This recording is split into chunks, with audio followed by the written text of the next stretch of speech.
On the first intervention, the main sort of objectives are to enable people, our participants, to appreciate the collaborative nature of the research intervention and how we will co-construct research learning interventions.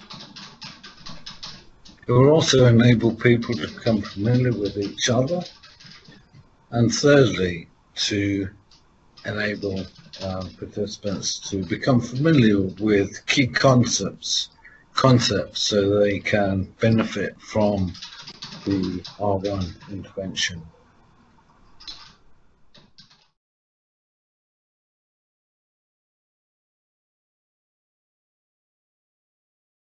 And the outcomes for day one are to enable people to, or people will be able to distinguish between different approaches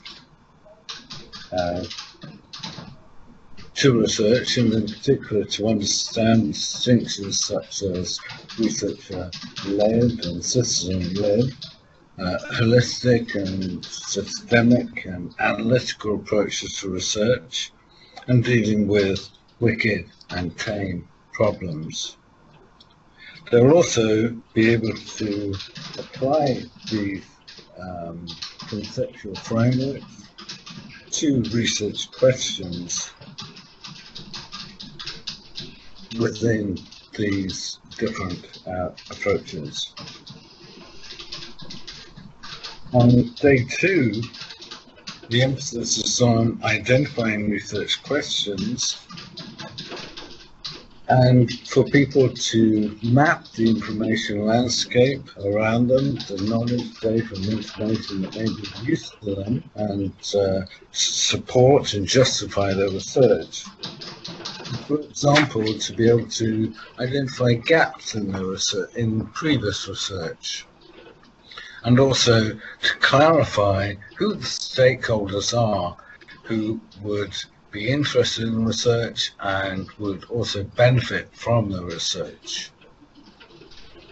Day three will focus on strengthening the skills and attitudes associated with critically evaluating sources of information, tools that enable access to information, and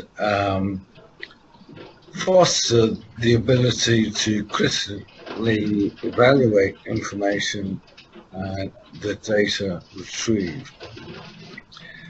In addition, it will help them to refine their research questions and contextualize and support the research questions. Lastly, and this is important, is that day three, although this in fact will be throughout day one, day two and day three, to critically reflect on the interventions they've experienced or that we've experienced, and think about how to modify them, develop them, improve them, so that the approaches that we've taken can be applied in the institution and would benefit others. For example, faculty, support staff, and students, including postgraduates and undergraduates.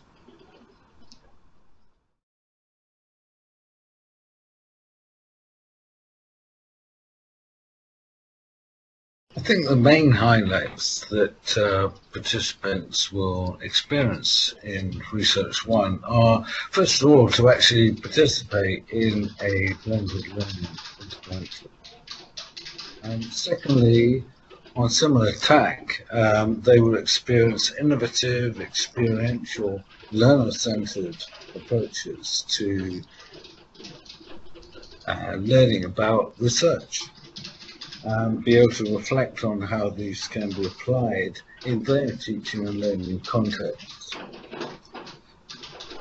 One more, I think, is also, and I feel is really important, is for people to be able to have the opportunity to share their research ideas and develop a community of practice, both within their institution and more widely, for undertaking and teaching research. And this, I think, will be applied and be enabled across the partners in Tanzania, Kenya, Uganda, and Ethiopia.